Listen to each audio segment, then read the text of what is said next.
Selamat malam pemirsa, setelah penantian panjang, akhirnya Presiden Prabowo Subianto bertemu dengan Presiden RI kelima Megawati Soekarno Putri. Pertemuan berlangsung Senin malam di kediaman Megawati di Jalan Teguh Umar, Jakarta. Pertemuan dua tokoh bangsa ini mencuri perhatian publik. Yang menarik, rilis foto pertemuan tersebut justru baru muncul pada Selasa malam. Spekulasi liar pun sempat mengemuka di balik pertemuan tersebut. Lantas apa saja yang dibahas dalam pertemuan ini? Bersama saya Diandra Mukni, inilah The Prime Show selengkapnya.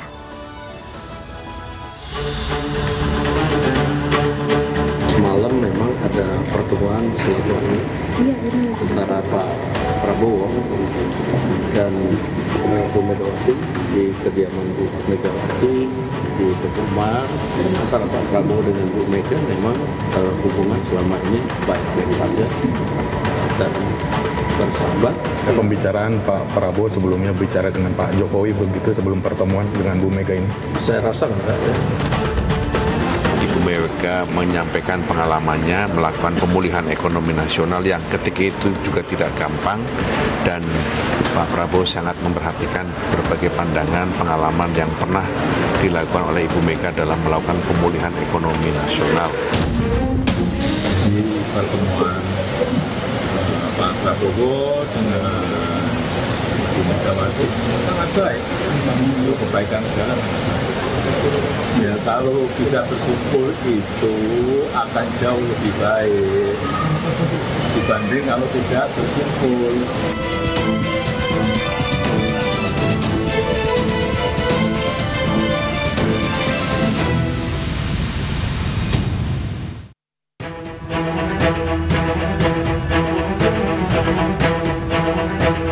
Sementara itu, foto pertemuan antara Presiden Republik Indonesia Prabowo Subianto dan Ketua Umum PDIP Megawati Soekarno Putri juga diunggah oleh Ketua Harian Partai Gerindra Sufmi Dasko Ahmad di akun Instagram miliknya. Dalam unggahan tersebut, Sufmi Dasko memberikan caption singkat, "Alhamdulillah merajut kebersamaan untuk Indonesia kita." Sebelumnya, sejumlah elit Partai Gerindra seperti Sufmi Dasko, Ahmad Muzani juga terlebih dahulu hadir dalam pertemuan yang berlangsung tertutup ini. Ya. Pak, ini ada pertemuan, Pak? Iya, pertemuan dengan Ibu Mega hari ini, Pak. Ada pertemuan apa, Pak? Ya, udah ya. Pak, makasih ya, Pak. Jadi. Adapun pertemuan antara Prabowo Subianto dan Megawati Soekarno Putri merupakan agenda yang sudah lama dibicarakan sebelumnya, baik oleh elit Partai PDIP maupun elit Partai Gerindra.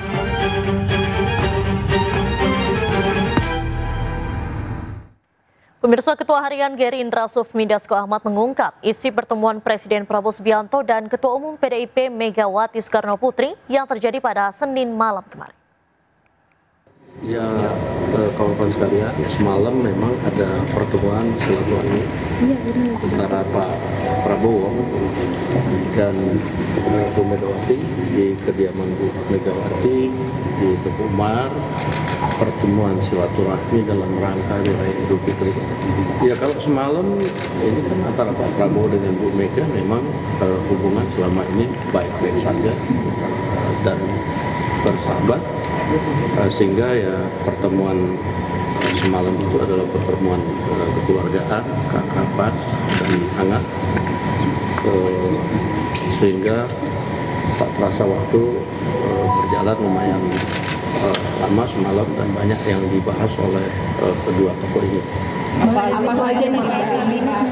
Misalnya gitu, Bang, diantaranya gitu, Bang. Pemerintahan Saya nggak tahu persis, tetapi yang pasti membicarakan bagaimana masyarakat Indonesia dan bagaimana kebersamaan untuk membangun Indonesia ke depan. ada pembicaraan mengenai peluang PDIP bergabung ke pemerintahan. Saya nggak tahu, karena itu pertemuannya lebih banyak empat mata. Oke, Bang, apakah ada pembicaraan Pak Prabowo sebelumnya bicara dengan Pak Jokowi begitu sebelum pertemuan dengan Bu Mega ini? Saya rasa enggak ya. Ini kan pertemuan silaturahmi, boleh diucapkan. Demikian. Pemirsa, Ketua MPR RI yang juga Sekjen Partai Gerindra Ahmad Muzani menyebut dalam pertemuan Prabowo Megawati menyampaikan akan memperkuat pemerintahan tetapi tetap dalam posisi di luar koalisi. Pada prinsipnya Ibu Mega tetap berharap agar Bu Mega juga berharap agar masa kepemimpinan Pak Prabowo bisa efektif sebagai kepala pemerintahan dan kepala negara menggunakan kekuatannya untuk kepentingan rakyat dan bangsa. Tapi Pak melihatnya apakah pertemuan ini jadi dampak positif atau negatif itu Pak Muzani melihatnya bagaimana Pak? Ya, setiap pemimpin bertemu, bersilaturahmi, bersalaman, bergandengan tangan, rakyat suka. Jadi rakyat mengharapkan para pemimpinnya bisa bersatu, para pemimpinnya bisa bertemu, para pemimpinnya bisa bersalaman, apalagi dalam momen lebaran seperti ini. Karena itu diharapkan ini bisa menjadi bagian dari upaya yang menguatkan persatuan, kebersamaan, kerukunan, dan kegotong royongan di antara kita. Dan pemirsa, untuk membahas selengkapnya soal hal ini sudah bersama kami di studio ada Bapak M. Kodari, Wakil Kepala Staf Kepresidenan, kemudian ada Bapak Astrio Fegen, juru bicara Partai Gerindra, juga yang bergabung melalui sambungan Zoom sudah ada Bapak Kapitra Ampera, politisi PDIP, kemudian juga ada Bapak Immanuel Ebenezer, Ketua Umum Jokowi Mania, dan juga Effendi Ghazali, pakar komunikasi politik. Selamat malam, Bapak-bapak. Selamat malam. Selamat malam. Baik, saya mau ke Pak Astrio terlebih dahulu. Pak Astrio, ini kan pertemuannya antara Pak Prabowo dan juga Bu Mega, ini bisa dikatakan diam-diam nih. Dilakukannya Senin malam, tapi baru dipublish tuh Selasa malam gitu sama Pak Dasko. Sebenarnya kenapa sih Pak, kok kayak diam-diam gini? Sebenarnya diksi yang tepat itu bukanlah diam-diam, tapi ini memang merupakan pertemuan antara dua tokoh bangsa yang memang sudah memiliki sejarah yang sangat panjang, bukan hanya 1-2 tahun terakhir. Dan juga silaturahmi ini sebenarnya kan dijalankan dalam momen Idul Fitri, di mana ini merupakan suatu wujud sinergi dua tokoh bangsa saling bergandengan tangan, menunjukkan bahwa memang hubungan mereka tuh berdua baik-baik saja, dan tentu saja ini sangat penting, terutama sekarang di tengah adanya tekanan dari global, di mana kita baru saja menghadapi tarif yang diimpos oleh Presiden Donald Trump, sehingga kerukunan terutama di dalam negeri ini yang selalu Presiden Prabowo sampaikan itu perlu dijunjung tinggi, dan kerukunan ini terutama harus ditunjukkan di level elit di antara pemimpin-pemimpin dunia. Dan tentu saja salah satu topik pembahasannya adalah membahas topik-topik yang tidak jauh-jauh dari topik kenegaraan. Perlu kita ingat, Ibu Megawati merupakan Presiden kelima Republik Indonesia, dan Presiden Prabowo selalu ingin mendengarkan masukan-masukan, pandangan-pandangan, pendapat-pendapat, dan juga sudut pandang dari setiap pemimpin-pemimpin, termasuk dari Ibu Megawati, termasuk dari Presiden Jokowi, termasuk juga dari Presiden SBY. Karena beliau-beliau punya pengalaman rekam jejak yang sangat panjang dalam memimpin bangsa ini dengan berbagai tantangan yang pada saat itu ada. Jadi mungkin bukan diam-diam, tapi memang ini merupakan bagian dari silaturahmi yang memang dilaksanakan dengan hangat dan dengan kekeluargaan. Baik, saya mau ke Pak Kapitra. Pak Kapitra Ampera, Bapak kalau misalnya dari PDIP sendiri ini melihat pertemuan ini seperti apa nih Pak? Apa sih pesan yang disampaikan oleh Bu Mega ke Pak Prabowo? Saya ingin garis bawahi bahwa setiap pertemuan para tokoh pemimpin itu tidak harus dimaknai menjadi pertemuan politis. Apalagi ini silaturahmi yang harus terus disambung, karena antara Ibu Mega dan Pak Prabowo itu adalah sahabat, ya, tidak pernah ada irisan apapun, ya, dan selalu ada punya banyak kebersamaan dan kesamaan, ya, sehingga apa yang dilakukan kemarin itu ya ada momen-momen yang berkaitan dengan kewajiban sebagai manusia untuk terus memperkuat silaturahim antara anak bangsa, antara pemimpin, apalagi Pak Prabowo menjadi presiden dan Ibu Mega mantan presiden atau presiden kelima, sehingga itu tentu diperlukan silaturahmi yang intens. Pak Effendi, bagaimana nih Anda melihat pertemuan ini? Kan seperti dua tokoh bangsa bertemu tapi diam-diam, kemudian kan yang harusnya ini diramaikan sejak awal. Dan kalau misalnya kita melihat dari PDIP sendiri, ini kan tadi disebutkan oleh Pak Kapitra membangun bangsa begitu. Ini kan lebih enak kalau sama-sama di koalisi, tapi PDIP tegas untuk tetap di luar pemerintahan. Anda melihatnya seperti apa Pak? Selamat malam Diandra, selamat malam Kodari, Astrio, Bang Kapitra, Immanuel, dan seluruh pemirsa. Mohon maaf lahir batin Saya mau dengan cepat menyebutkan bahwa namanya silaturahmi yang dikaitkan dengan Idul Fitri itu boleh diam-diam, boleh juga karena tidak ada open house, jadi boleh datang kapan saja, kecuali ada jadwal open house. Nah, yang kedua, politik itu, khususnya komunikasi politik, itu percaya pada proses dan tahapan. Tahapannya ini sebetulnya sudah banyak loh. Yang pertama dulu ada ulang tahun dari Mas Didit kalau nggak salah ya, lalu kumpul-kumpul tuh anak-anak presiden. Kemudian juga Mas Didit sudah datang ke Teuku Umar. Dan Mbak Puan juga sudah berkali-kali menyatakan bahwa akan terjadi pertemuan. Nah, bahwa pertemuan ini ternyata tidak seperti yang dibayangkan media, yaitu mungkin diumumkan lebih dulu, lalu keduanya masuk, sesudah itu ada konferensi pers, rasanya justru memperlihatkan sisi lain yang disebut sebagai sisi genuine. Genuine ini dalam komunikasi politik kurang lebih mau diarahkan kepada ada dua negarawan, dan yang junior beda umur 4 tahun lebih, kurang lebih begitu ya, mendatangi yang senior, dan kemudian di situ membawa parcel juga isinya apa ya, buah-buahan dan sayur gitu, merupakan salah satu minat dari Ibu Megawati. Dan pada bagian lain kita juga bisa melihat bahwa kalimat-kalimat yang dikeluarkan sesudah konferensi pers itu ada dua bagian. Kalimat yang pertama dari Bang Dasko itu lebih menuju kepada sama-sama melihat masa depan, apalagi ini ada masa krisis gara-gara perang tarif seperti kata Astrio tadi, dan juga sudah disebutkan bahwa Bu Megawati punya pengalaman melewati krisis itu.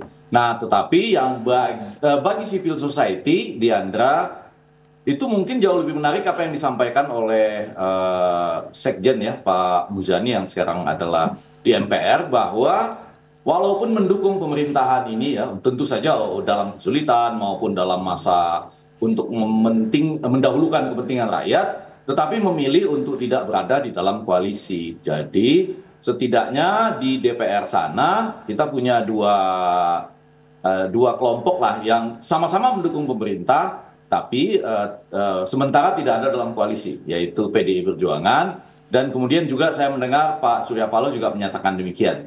Jadi ini bagi civil society justru malah lebih baik gitu. Yang kemudian menjadi bahan perbincangan selanjutnya, tadi itu ada pertanyaan, apakah ke Solo dulu, Noel, ke Solo dulu baru ke Teuku Umar, atau habis dari Teuku Umar langsung ke Solo? Saya rasa kurang pas konteksnya pada saat silaturahmi Idul Fitri. Begitu, Diandra. Baik, saya mau ke Pak Kodari. Pak Kodari, tadi kan kalau misalnya dikatakan oleh Pak Effendi, pertemuan Prabowo dan juga Bu Mega ini kalau diam-diam aja juga oke-oke aja gitu.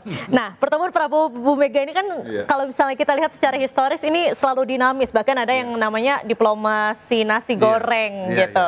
Nah, ini kalau misalnya diam-diam aja sebetulnya gimana nih, Pak? Pertama, hubungan antara Bu Mega dengan Pak Prabowo ini kan hubungan yang sudah sangat lama sekali. Jadi sebelum beliau berdua ini menjadi tokoh, itu orang tuanya juga dulu adalah pimpinan dari Republik ini. Pak Mitro itu catatan saya pernah jadi menterinya Bung Karno loh, waktu Bung Karno jadi presiden. Pak Mitro pernah juga jadi menteri zamannya Pak Harto. Tapi poin saya tadi bahwa mungkin kenalnya itu bukan sehari dua hari ya, puluhan tahun begitu. Yang kedua, sebelum pertemuan kemarin pun juga sudah sangat sering bertemu. Walaupun memang kalau pertemuan yang kira-kira seperti ini, yaitu momentum Lebaran, tuh catatan saya memang udah agak lama, tahun 2022, 2 Mei 2022 begitu. Jadi ini udah berlalu kurang lebih 3 tahun. Jadi karena udah lama, tentunya kalau ketemu lagi dalam momentum Lebaran sangat-sangat memungkinkan begitu. Nah, kenapa kemudian seperti mendadak? Saya kira karena memang kesibukan presiden yang luar biasa. Catatan saya misalnya pada hari Minggu itu tanggal 6 itu dari pagi sampai siang ya ketemu dengan para jurnalis. Lalu kemudian sorenya sudah ke Malaysia. Lalu kemudian tanggal 7 pagi hari Senin udah di Majalengka melakukan panen raya, bukan cuma di Majalengka tetapi kalau nggak salah sampai 14 titik itu ya. Kemudian ya mungkin dari Majalengka baru kembali ke Jakarta dan kesempatan itu dipergunakan oleh Pak Prabowo untuk bertemu dengan Ibu Megawati. Baik. Bung Noel, kalau misalnya kita lihat pertemuan antara Prabowo dan juga Mega ini kan ada bayang-bayang Pak Jokowi juga nih. Setelah segmen selanjutnya saya akan bertanya nih sama Bung Noel, seperti apa sih tanggapan dari Pak Jokowi? Tapi tahan dulu Bung Noel, The Prime Show masih akan kembali usai jeda, pemirsa jangan tetaplah bersama kami.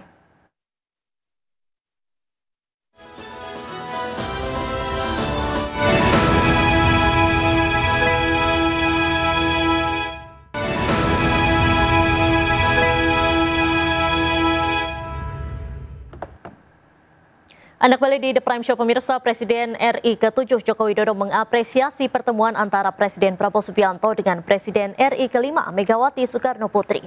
Apresiasi disampaikan saat Jokowi menerima kedatangan Menteri ESDM sekaligus Ketua Umum Partai Golkar, Bahlil Lahadalia di Solo, Jawa Tengah.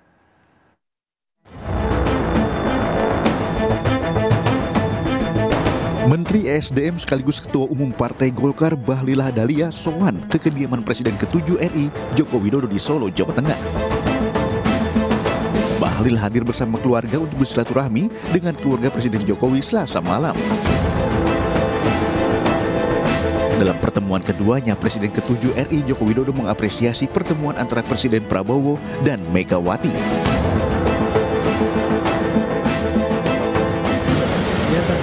Sampaikan bahwa silaturahmi masih dalam suasana lebaran itu antara tokoh, antar pemimpin, antar tokoh bangsa itu sangat baik. Jadi pertemuan Pak Prabowo dengan Ibu Megawati sangat baik untuk kebaikan negara.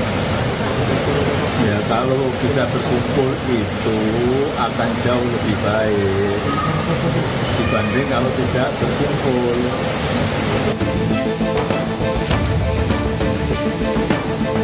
Presiden RI Prabowo Subianto bertemu dengan Presiden ke-5 RI Megawati Soekarno Putri pada Senin malam. Pertemuan keduanya berlangsung selama 1,5 jam.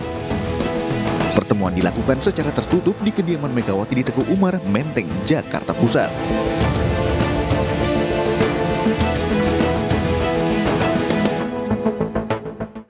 Pemirsa, kita akan lanjutkan dialog kita hari ini. Saya mau ke Pak Immanuel Ebenezer. Pak Immanuel, bagaimana nih tanggapannya Pak Jokowi terhadap pertemuan antara Prabowo dan juga Bu Mega? Kan tadi sudah terjawab tuh ya. Jokowi sangat menghormati pertemuan itu. Kemudian ya dia berharap ya semua pemimpin ya duduk satu meja berkumpul silaturahmi, apalagi ini di momen lebaran ini. Apalagi Pak Prabowo kan sering menyampaikan ya pemimpin bangsa ini harus saling rukun. Kita punya contoh di negara-negara di luar sana, pemimpinnya karena sering tidak rukun, ya akhirnya dikorbankan bangsanya, rakyatnya. Nah, dia punya gambaran dan contoh itu misalnya kayak di Suriah, di beberapa negara Timur Tengah, Libya dan sebagainya ya. Ya akhirnya yang dikorbankan rakyatnya. Saya melihatnya Pak Prabowo sangat genuine lah ya. Dia contoh sosok negarawan yang punya rasa respect terhadap siapapun lah ya. Karena dia sedang posisi berkuasa, dia bisa aja melakukan hal yang sebetulnya yang dia tidak inginkan, tapi dia melakukan. Ini adalah kehendak rakyat, kehendak rakyat, semua pemimpin saling rukun, saling guyup. Kan ini harapan semua, artinya apa yang disampaikan Pak Prabowo berkali-kali dalam pidatonya di dalam beberapa pertemuan, itu benar-benar diimplementasikan, ada implementatifnya gitu, tidak omon-omon lah. Tinggal nanti hal-hal yang sifatnya eskalatif itu coba dikurangin. Agar bangsa ini bisa melangkah lebih baik ke depan dan lebih maju, karena dampak dari perang dagang yang dilakukan oleh Donald Trump ini punya dampak yang luar biasa untuk Indonesia. Tapi saya meyakinkan bahwa Pak Prabowo telah melakukan sesuatu sebelum terjadinya perang dagang ini, misalnya adanya Danantara. Bagaimana mengkonsolidasikan uang kita yang luar biasa itu ada 15 sekian triliun itu, 15.000 triliun, itu luar biasa. Artinya ya kita lebih siap lah dalam menghadapi krisis apapun yang akan terjadi. Dan ini kan di luar prediksi orang di luar, bahwa ternyata Donald Trump mengambil kebijakan yang sangat mengkhawatirkan lah ya secara global.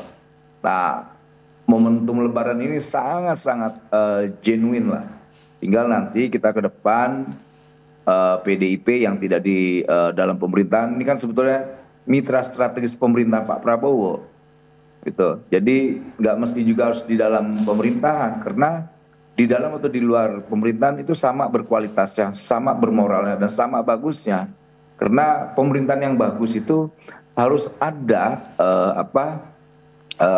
lawan tanding dalam pemikiran, gitu. Jadi nggak mesti harus semua di dalam pemerintahan. Nanti kalau semua dalam pemerintahan, siapa yang ngontrol kekuasaan ini? Nah, hari ini kita harus menghormati sikap PDIP yang tetap konsisten di luar pemerintahan. Jadi semoga dengan pertemuan Bu Mega dan Pak Prabowo ini bisa memikirkan bangsa ini ke depan lebih baik lah. Soal kritik, soal yang lain-lainnya, saya rasa itu tetap harus ada, jangan tidak ada. Jangan hanya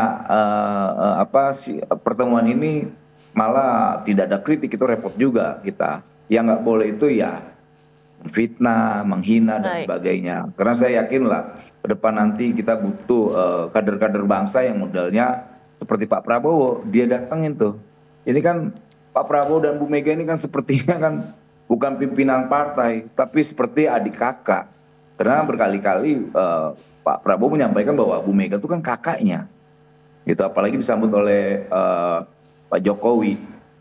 Pak Jokowi sampai detik ini menganggap Bu Mega itu adalah guru buat dirinya.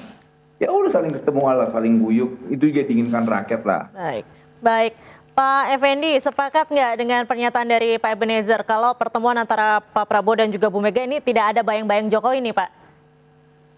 Ya, kalau dalam bungkus panggung depannya, Noel, jadi di panggung depan pasti begitulah Bang Kodari, Mas Astrio, Diandra, dan para pemirsa, namanya silaturahim, pas pada hari baik bulan baik, ya kan? Semua yang baik-baik yang kita keluarkan. Tapi begini Noel, maksud saya, kalau kita lagi mencoba membayangkan, ini metakomunikasi ya, karena kita tidak hadir pada waktu pertemuan yang cukup lama loh ya, 90 menit loh itu, sebagian besar 4 mata gitu. Nah, maksud saya sebelum pertemuan itu, apakah kemudian berlanjut ke dalam pertemuan itu urusan metakomunikasi. Tapi kurang lebih begini, kalau Bu Mega melihat Pak Prabowo misalnya berteriak, hidup Jokowi gitu ya, misalnya nih Noel, itu Bu Mega perasaannya kira-kira gimana ya? Nah itu saya membayangkan saja, walaupun di hari baik bulan baik, saya tentu harus punya persepsi yang baik juga gitu. Nah ini tentu bisa juga menjadi bagian yang didiskusikan, tapi saya nggak tahu persis loh, misalnya mungkin ada kalimat-kalimat kapan misalnya Pak Prabowo bisa menjadi presiden selanjutnya yang lebih firm dengan dirinya. Tapi saya kalau berlanjut-lanjut begini, saya kan tidak sahih informasinya karena tidak ada di dalamnya. Ini seperti sebuah perenungan saya sendiri. Tapi balik lagi kepada yang tadi Diandra, saya rasa lepas dari niat-niat baik di panggung depan, tentu ada panggung-panggung belakang juga. Nah, sudah disampaikan oleh Ahmad Muzani ya, Bapak Bang Muzani, bahwa ini bahkan Bu Megawati mengatakan sekiranya perlu untuk kepentingan bangsa, PDI Perjuangan tidak apa-apa dalam tanda petik dimanfaatkan bersama, kurang lebih begitu ya Noel ya, itu tadi kalimatnya Bang Muzani gitu. Dan sekali lagi, tapi kami tetap di luar pemerintahan, tidak ada dalam koalisi. Nah ini sebagai pengimbang yang baik. Tetapi pada bagian lain, tentu saja saya juga menerawang bahwa dalam pertemuan itu ada juga pembicaraan tentang Kongres PDI Perjuangan. Entah siapa yang mulai ya, bisa saja Pak Prabowo yang mulai misalnya, sesama negarawan, sesama pimpinan partai kan, ketua umum gitu ya. Bisa saja mulai dengan gimana Mbak persiapan Kongres misalnya. Atau sebaliknya Bu Megawati yang berbicara, kami ini akan segera Kongres gitu. Nah lebih jauh di dalamnya, itu yang saya katakan, saya punya penerawangan sendiri, tapi nggak sahih karena saya tidak ada di situ. Cuma politik itu ada panggung depan yang tadi pas sekali, silaturahmi, genuine, indah malah, dilengkapi dengan parsel buah itu, bahkan ada bibit tomat terbesar di Indonesia katanya, saya jadi ingin tahu tuh. Kalau dulu nasi goreng, sekarang bibit tomat terbesar simbolnya gitu. Sehingga Bu Megawati meminta, bisa nggak dapat bibitnya untuk ditanam lagi? Maksud saya buah tomat terbesar. Pada bagian lain, ini juga ada panggung belakang, tentu saja bagaimana sama-sama menghadapi krisis yang tidak mudah ini, Bu Megawati punya pengalaman, tapi dalam waktu tidak terlalu lama juga ada Kongres PDI Perjuangan gitu ya, Pak Kapitra. Tentu saja ini juga adalah sesuatu yang harus terlaksana dengan baik bagi PDI Perjuangan di saat posisi ini masih juga antara ada persimpangan lah. Saya melihat masih ada persimpangan Teuku Umar dengan persimpangan Solo. Baik, Bung Effendi, Pak Kodari, sebagai orang yang pernah dekat nih dengan Pak Prabowo dan juga dengan Pak Jokowi, Anda melihatnya seperti apa? Hubungan baik antara Prabowo dengan Jokowi bukan berarti kemudian hubungan Prabowo dengan Megawati jadi buruk gitu loh. Jadi nggak boleh ada dikotomi seperti itu. Jadi kalau ada dikotomi seperti itu saya kira salah baca, salah duga, dan ya sekali lagi tidak paham tentang politik Indonesia, sekaligus tidak paham tentang Pak Prabowo begitu. Jadi saya melihat bahwa hubungan Pak Prabowo dengan Pak Jokowi itu baik, tetapi hubungan Prabowo dengan Megawati juga sangat-sangat baik ya, dan itu dibuktikan dengan adanya pertemuan kemarin antara Pak Prabowo dengan Ibu Mega. Dan Ibu Mega pun juga hemat saya sudah sangat paham juga bagaimana sikap dan hubungan Pak Prabowo dengan Pak Jokowi begitu. Jadi sebetulnya pertemuan tadi malam jangan hanya dibaca dari kacamata Pak Prabowo, tetapi juga dari kacamatanya Ibu Megawati. Kan it takes two to tango, gitu. Nggak mungkin Ibu Mega aja yang mau ketemu dengan Pak Prabowo, dan sebaliknya tidak mungkin hanya Pak Prabowo saja yang mau ketemu dengan Ibu Mega, begitu. Jadi, kalaupun misalnya mau dicari penjelasan, kenapa baru sekarang? Ya, selain momentum Lebaran, ya mungkin juga ada variabel Donald Trump di sini, di mana ya akhirnya harus terjadi konsolidasi. Konsolidasi Pak Prabowo itu jangankan ke dalam negeri, ke luar negeri juga dikejar gitu loh. Ya jangan sampai presiden atau pemimpin itu menjangkau keluar, tetapi di dalamnya nggak dilakukan komunikasi. Saya kira ini paket komunikasi yang lengkap lah dari Pak Prabowo dalam menghadapi dinamika politik global yang katanya ini unprecedented ini. Katakanlah ini mungkin 80-100 tahun yang lalu, baru sekarang ini ada perubahan dinamika politik ekonomi dan politik sebesar ini gitu. Baik, saya mau ke Pak Kapitra. Pak Kapitra, ada yang bilang nih bahwa dari kubu Pak Prabowo dan juga Bu Mega ini saling membutuhkan pertemuan ini. Khususnya PDIP ini menginginkan untuk mengamankan Kongres PDIP terhadap intervensi dari luar, jadi mencegah adanya kriminalisasi lagi nih terhadap kader PDIP. Ini seperti apa tanggapannya? Nanti tahan dulu sebentar Pak, kita akan bahas usai jeda. The Prime Show masih akan kembali, pemirsa tetaplah bersama kami.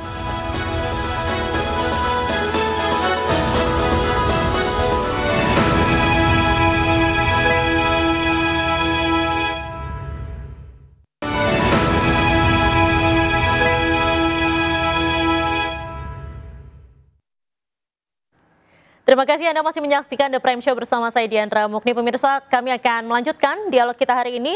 Saya mau ke Pak Kapitra. Pak Kapitra, tadi sudah saya sampaikan nih, PDIP ini dalam pertemuan antara Prabowo dan juga Bu Mega ini sebenarnya dilakukan untuk mengamankan Kongres PDIP terhadap intervensi dari luarkah, untuk mencegah kriminalisasi lagi terhadap kader PDIP, atau seperti apa Pak? Ini kan ada kabar-kabarnya seperti itu nih Pak. Saya pikir itu skeptis analisis ya. Tidak ada korelasinya antara kedatangan atau silaturahmi antara Pak Prabowo dengan Ibu Mega. PDIP itu partai yang punya sistem, punya fatsun sendiri. Tidak ada yang bisa intervensi ke situ, meskipun seandainya kalau ada yang ingin mencoba intervensi, saya pikir PDI jauh lebih matang, karena PDIP sudah keluar puluhan tahun dari situasi seperti itu. Saya tidak melihat itu ada hubungannya, apalagi kriminalisasi dan sebagainya. Saya pikir Pak Prabowo tidak akan pernah melakukan itu, karena saya sangat berkeyakinan bahwa antara Ibu Mega dan Pak Prabowo dan punya sifat yang hampir sama. Sampai hari ini juga Pak Prabowo selalu mengedepankan program pikiran-pikiran Bung Karno untuk dapat diimplementasikan dalam kekinian. Jadi itu saya pikir itu jauh ya.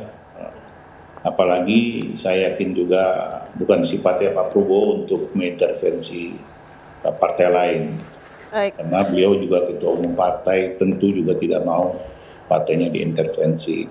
Kita ingin melihat bahwa apa yang disinyalir selama ini, bahwa ada perpecahan antar bangsa, ada hal-hal yang membuat kegelisahan di grassroots, tidak ada kesamaan, tidak ada persatuan antara pemimpin bangsa. Hari ini kan terbukti bahwa sebenarnya tidak ada apa-apa, bahwa Ibu Mega dan Pak Prabowo itu adalah bagian dari anak bangsa yang punya potensial untuk menjaga republik ini, untuk melanjutkan cita-cita proklamasi.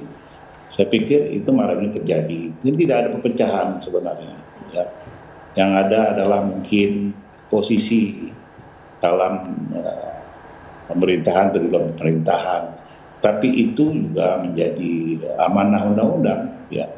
Jadi tidak ada yang harus kita bentur-benturkan, harus kita pertentangkan, apalagi kita anggap itu sebagai epidemi, sebuah permusuhan politik. Saya pikir kita terlalu kerdil untuk bicara itu. Dikaitkan lagi, satu lagi, dikaitkan dengan Kongres. Kongres Partai PDI itu punya kesulitan dan independensi yang kuat. Dan saya yakin tidak satupun yang bisa masuk untuk mengintervensi, apalagi sabotasinya. Baik, Pak Kapitra. Itu yang akan terjadi. Baik, kalau Pak Astrio gimana nih melihat ini, Pak? Ya, jadi begini ya, mungkin publik ini menilai karena Pak Prabowo ini adalah presiden, Bu Mega adalah mantan presiden, dan beliau berdua juga kebetulan adalah ketua umum partai, maka publik menganggap bahwa pertemuan ini adalah pertemuan yang harus bernuansa politik. Padahal sebenarnya yang tadi seperti yang saya katakan, publik lupa bahwa beliau berdua ini sudah memiliki sejarah yang amat panjang dan memiliki hubungan emosional dan juga personal. Persahabatan antara Pak Prabowo dengan Bu Megawati sudah terjalin dengan sangat lama. Itu yang pertama. Jadi pertemuan kemarin itu jangan diartikan adalah pertemuan yang bersifat politik semata. Tentu saja kalau dalam topik pembicaraan namanya adalah dua tokoh bangsa, pasti ketika bertemu ya pasti akan membahas tentang kondisi-kondisi negara, terutama dalam hal ini yang sekarang lagi sangat hangat adalah topik geopolitik dan juga geoekonomi yang pertama. Lalu perlu kita ingat, sehari setelah pertemuan tersebut, Presiden juga menggelar sebuah acara yang sangat penting, yaitu adalah Sarasehan Ekonomi yang juga menunjukkan bahwa Indonesia itu siap. Siap dalam hal apa? Dalam segi ekonomi. Presiden Prabowo membawa jajarannya, kabinet, menteri-menteri yang di dalamnya, dan juga pembicaraan tersebut dilakukan dengan dua arah. Dengan para stakeholders, pelaku-pelaku usaha, pelaku-pelaku industri. Yang terjadi akhirnya berbagai diskusi yang sangat baik, dan ini menimbulkan persepsi positif di mana publik merasa bahwa Indonesia sudah siap nih secara teknis, secara ekonomi itu menghadapi tantangan ini. Itu yang pertama. Lalu dikombinasikan dengan publik juga melihat bahwa pertemuan antara dua tokoh besar bangsa yang berjalan dengan sangat hangat, berjalan dengan empat mata, berjalan dengan sangat cair. Dan ini menunjukkan bahwa Indonesia semakin siap lagi. Karena secara teknis, secara ekonomi juga sudah siap, secara internal, konsolidasi, tidak ada perpecahan sama sekali dalam negeri, ini kita dihadapkan, negara kita dihadapkan dengan tantangan apapun, insya Allah Indonesia akan siap. Jadi saya rasa itulah makna utama daripada dua agenda tersebut. Satu adalah pertemuan, kedua adalah Sarasehan Ekonomi. Ini menunjukkan Indonesia siap menghadapi tantangan apapun dan kita yakin bahwa kita dapat keluar daripada tekanan-tekanan ini. Baik, Pak Astrio, kalau misalnya kita melihat ini kan momentum silaturahmi pada Lebaran. Dan sebelumnya kan dikatakan juga Pak Prabowo ini nggak komunikasi dulu sama Pak Jokowi begitu terkait dengan pertemuan dengan Bu Mega. Apakah momentum silaturahmi Lebaran ini dijadikan kamuflase untuk menjaga hati Jokowi ini? Ini adalah istilah media yang mungkin tendensius ya. Seakan-akan kamuflase, seakan diam-diam di belakangnya, tidak ada. Namanya kita semua bersahabat dengan siapapun, kalau kita mau melakukan silaturahmi, ya kan kita bisa langsung melakukan silaturahmi tersebut. Jadi tidak ada diksi-diksi tendensius seperti itu, seakan-akan ini kamuflase, seakan-akan ini diam-diam. Ini murni adalah pertemuan dua tokoh besar yang memiliki sejarah yang panjang, memiliki hubungan yang baik. Presiden Prabowo menjaga hubungan baik tersebut bukan hanya dengan Bu Mega, tapi dengan semua tokoh-tokoh besar bangsa, dengan semua elemen masyarakat, termasuk juga dengan Pak Jokowi, termasuk juga dengan Pak SBY. Dan dalam hal ini Pak Jokowi juga sendiri sudah mengatakan bahwa itu merupakan sebuah pertemuan yang baik. Jadi saya rasa pertemuan ini tolong jangan dimaknai dengan point of view, pandangan-pandangan yang sinis, pandangan-pandangan yang tendensius. Saya rasa ini merupakan pertemuan yang sangat produktif, yang sangat adem, dan yang sangat dinanti-nantikan oleh seluruh rakyat Indonesia. Baik, saya mau ke Pak Immanuel. Diandra, boleh potong sedikit ya? Boleh, silakan. Ya, saya cuma mau mengatakan, ini semua yang kita sampaikan ini tebak-tebak buah manggis. Ya, karena kita tidak hadir di situ, dan waktunya panjang loh, 90 menit gitu. Kalau kalimat-kalimat normatif yang keluar ini kan pengantar ilmu komunikasi nih, yaitu bahwa ada dua tokoh besar bangsa kita sepakat itu. Kodari menambahkan mereka itu keluarganya sudah berteman lama, begitu ya. Tapi Pak Effendi, begini juga Pak Effendi, kita ini kan bukan cuma melihat gambar saja, kita juga mendapatkan dan menganalisa dari pernyataan yang disampaikan Pak Dasko, Pak Muzani, dan Pak Muzani setahu saya sudah mendapatkan penjelasan dari Pak Prabowo mengenai isi pertemuan itu. Jadi kita bukan tebak-tebak buah manggis, Pak. Ini kita melihat manggisnya secara utuh, Pak. Siap-siap, Anda nggak apa-apa, Anda ahli dalam soal itu, tapi karena saya tidak berbicara dengan Bapak Presiden dan saya diajak berdiskusi di sini oleh iNews, saya mau mengatakan saya tidak hadir dalam pertemuan itu karena itu sifatnya menjadi semacam meta komunikasi, melihat di luar itu, di atas itu gitu. Nah, pada saat yang sama saya juga agak terkejut bahwa Pak Kapitra misalnya bicara sampai apa tadi ya, isu-isu tendensius yang jauh-jauh. Berasa saya juga nggak sampai ke sana gitu. Tapi yang sedang kita bicarakan itu adalah kan walaupun sudah ada pertemuan yang hangat, tetap ada pilihan-pilihan untuk seperti judul dari iNews ini, kami tetap di luar gitu ya. Tapi kalau ingin sama-sama untuk kepentingan rakyat, ayo tetap bersama-sama, tetap bisa dalam tanda petik itu memanfaatkan juga PDI Perjuangan, itu satu. Tapi bahwa ada yang ingin intervensi, ada yang ingin melakukan hal-hal kriminalisasi, sama sekali jauh ya, saya sama sekali nggak sampai ke sana malah melihatnya gitu. Jadi ada juga orang yang menerawangnya bisa terlalu jauh gitu. Nah, tapi pada hari ini menurut saya Diandra dan mudah-mudahan bisa juga kita pahami bersama, 90 menit itu kan cukup lama. Mungkin total waktu berdua nggak sampai segitu, nggak tahu Kodari kira berapa menit ya waktu berdua gitu. Nah, tentu saja pembicaraan di samping hal-hal pribadi ada juga mengenai politik dan kebangsaan kita gitu. Dan rasa saya ada juga bagian-bagian di mana Bu Megawati menyampaikan juga hal-hal pribadi yang saya nggak tahu gitu karena saya nggak hadir di situ. Jadi saya mencoba membayangkan tadi suasana apa yang terjadi di sana. Walaupun saya selalu mengatakan ini kalimat-kalimat yang baik, semuanya genuine dan indah pada waktu ini gitu.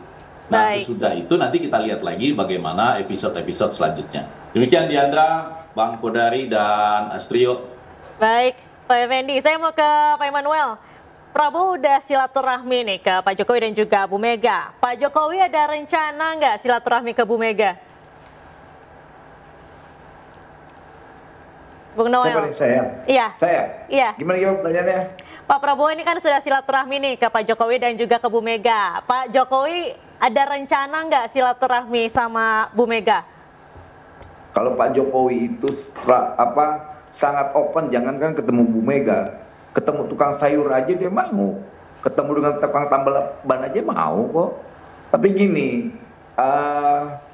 kita harus ngambil satu poin dari pertemuan Prabowo dan Bu Mega. Pertama adalah ini bentuk ketulusan yang dilakukan oleh Pak Prabowo terhadap Bu Mega. Dia bisa menjadi contoh bangsa ya, dia menjadi teladan bangsa. Jangan lagi ke depan pertemuan-pertemuan itu berbasis kebulusan ya. Karena saya melihat Pak Prabowo kan sangat tulus, orangnya ikhlasnya orang ini. Presiden yang ikhlas, nggak punya sekat-sekat, karena dia punya orientasi ke depan ini bagaimana membangun bangsa ini lebih baik. Apalagi dengan narasi-narasi yang sering disampaikan bahwa sebelum saya dipanggil oleh Yang Maha Kuasa, saya ingin melihat rakyat dan bangsa ini sejahtera. Nah itu titik. Nah saya melihat Pak Prabowo mengimplementasikan dengan ketulusan dan keikhlasannya dengan mengundang beberapa tokoh-tokoh bangsa, tokoh-tokoh yang menurut dia punya kontribusi dalam proses membangun bangsa ini ke depan. Nah soal tadi yang Pak Prabowo teriak hidup Jokowi, kalau ada Bu Mega saya kan hidup Bu Mega tuh. Gitu. Jadi maksud saya Pak Prabowo orang yang punya karakter yang tulus lah, dia punya gagasan besar buat bangsa ini. Kita sama-sama dukung, semoga kita bisa melahirkan kader-kader bangsa yang seperti Pak Prabowo ya, yang tidak punya sekat-sekat permusuhan, sekat-sekat yang lainnya, agar bangsa ini dilihat oleh rakyatnya, pemimpinnya itu akur walaupun punya cara sudut pandang yang berbeda. Kan kita nggak mesti harus sama dalam tapi yang paling penting ke depan ini ya kita akur-akur aja. Kemudian ada pandangan politik yang berbeda, yaitu proses yang menurut saya ya sifatnya alamiah lah, apalagi dalam konteks negara yang semangat demokratnya sudah kita sama-sama sepakati kayak gitu. Baik, terima kasih Bung Noel. Pemirsa, The Prime Show masih akan kembali usai jeda, tetaplah bersama kami.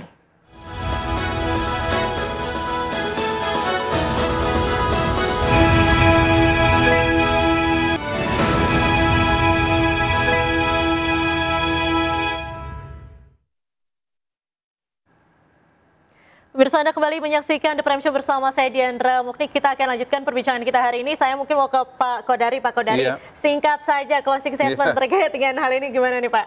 Ya, saya kutip aja lagi IG-nya Pak Dasko yang bunyinya Alhamdulillah merajut kebersamaan untuk Indonesia kita, begitu. Dan itu caption untuk gambar Pak Prabowo bersama dengan Bu Megawati duduk. Dan memang Pak Prabowo itu berkali-kali mengatakan bahwa suatu negara baru bisa maju kalau para pemimpinnya itu bisa bersatu, begitu. Nah, Pak Prabowo sendiri sudah membuktikan pada tahun 2019, walaupun bertarung berdua kali dengan Pak Jokowi, tapi gabung dengan pemerintahan Pak Jokowi. Dan sekali lagi, Pak Prabowo juga sudah menyaksikan pada saat COVID tahun 2019-2020, dengan kebersamaan Jokowi dengan Prabowo dalam pemerintahan, maka COVID bisa dilalui oleh bangsa Indonesia dengan baik, begitu.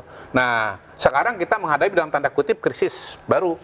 Krisis akibat keputusan pemerintah Amerika Serikat untuk memberlakukan perang tarif, katakanlah begitu, yang implikasinya adalah seluruh dunia, yang implikasinya adalah kita ini akan memasuki sebuah tatanan dunia baru, begitu. Jadi sekali lagi pada saat ini dibutuhkan kebersamaan, kerukunan dari para pemimpin dan tokoh bangsa, dan itu diantaranya adalah Prabowo dengan Megawati. Saya kira kita sangat bergembira bahwa Prabowo dengan Megawati bisa bertemu, dan artinya itu menunjukkan tidak ada masalah yang tidak bisa diselesaikan. Bahkan lebih jauh, kata Pak Muzani, Ibu Mega sudah komitmen untuk menjaga efektivitas pemerintahan ini, Pak Prabowo sebagai kepala pemerintahan maupun kepala negara. Begitu. Kalau dari Gerindra gimana Pak Strio? Ya, Pak Prabowo selalu menganut prinsip 1000 teman terlalu sedikit dan 1 lawan terlalu banyak. Tadi juga sudah disampaikan oleh Pak Kodari, betul sekali bahwa Pak Prabowo berkali-kali menyampaikan kunci kemajuan daripada sebuah bangsa itu harus dimulai dengan rukunnya kita terlebih dahulu dengan sesama anak bangsa, terutama dengan sesama pimpinan. Itu merupakan kunci utama kemajuan sebuah bangsa.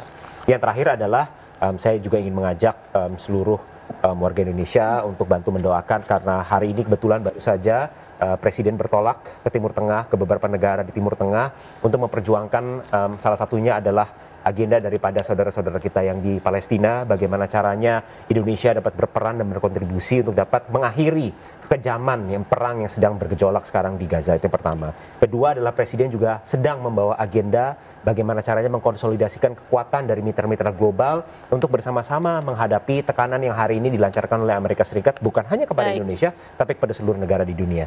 Jadi kami percaya bahwa Indonesia is on the right track, dan Partai Gerindra mengapresiasi langkah yang sudah diambil oleh pemerintah dan Presiden Prabowo. Baik, saya akan ke Pak Kapitra. Pak Kapitra, mungkin terakhir singkat saja bagaimana Pak dari PDIP? Saya pikir itu pertemuan yang positif, ya, pertemuan yang mencoba mengkonsolidasikan pikiran dan perasaan dalam rangka hari Lebaran yang menjadikan satu momen yang suci bagi umat Islam. Dan ke depan tentu kita berharap bahwa tokoh-tokoh bangsa ini saling memahami peran dan fungsi masing-masing, sehingga perbedaan bukanlah dianggap satu permusuhan. Dan kita bagaimanapun, saya yakin bahwa Pak Prabowo itu adalah Presiden Republik Indonesia yang menjadi juga presiden bagi seluruh rakyat Indonesia yang mendukung, yang memilih dia atau tidak memilih dia. Dan sekarang fase kompetisi pemilihan presiden sudah lewat, dan kita harus melihat realitas politik yang sesungguhnya bahwa negara ini dipimpin oleh Pak Prabowo. Kita mengakui keberadaan itu dan kita mendukung pemerintah ini melaksanakan fungsinya dengan baik, dengan tujuan yang baik untuk kesejahteraan bangsa ini, dan tentu dengan peran masing-masing, sehingga keutuhan bangsa ini tidak terkotak-kotak oleh perbedaan, tapi dia tetap utuh dalam perbedaan, tapi tetap mengedepankan persamaan, membangun bangsa yang menjadi primari dari segala manusia di Republik ini. Saya pikir demikian. Baik. Terima kasih Pak Kapitra. Terakhir, Bung Effendi, silakan. Ya, tentu saja saya sependapat ya, Bung Kodari, bahwa kesimpulannya ada pada apa yang disampaikan oleh Bang Dasko. Alhamdulillah bahwa ada tokoh-tokoh negara bisa bertemu pada saat yang tepat, genuine bahkan ketika tidak ada kehadiran wartawan seperti konferensi pers itu. Tapi tentu saja terima kasih juga bahwa di negara demokratis kita boleh punya penerawangan juga lah ya. Artinya karena saya kebetulan tidak hadir di situ, tidak berbicara dengan Pak Prabowo, jadi apa yang mungkin dibicarakan ada juga mungkin menurut saya hal-hal pribadi sebagaimana yang saya bayangkan. Terakhir mungkin ya, justru di situ pentingnya judul dari iNews ini, Prabowo Mega PDIP kami tetap di luar. Saya juga membayangkan tadi mudah-mudahan sekali lagi kita berdoa perjalanan Bapak Presiden ke Timur Tengah itu membawa banyak manfaat bagi dunia maupun bagi bangsa kita. Tapi saya nggak setuju itu kalau kita mulai menampung 1.000 misalnya para penduduk dari Gaza yang diserang oleh Israel misalnya ke Indonesia. Seakan-akan itu kita pada bagian tertentu bisa diartikan bersikap manis pada Trump, dan pada bagian lain juga seakan-akan mengizinkan supaya warga Palestina itu karena diserang lalu boleh meninggalkan tanahnya. Demikian. Jadi ini semuanya indah dan demokratis lah. Baik, terima kasih banyak Bapak-Bapak sudah bergabung bersama The Prime Show malam hari ini. Pemirsa, demikianlah The Prime Show hari ini. Saya Diandra Mukni, mewakili seluruh kerabat kerja yang bertugas, pamit undur diri. Terima kasih, sampai jumpa.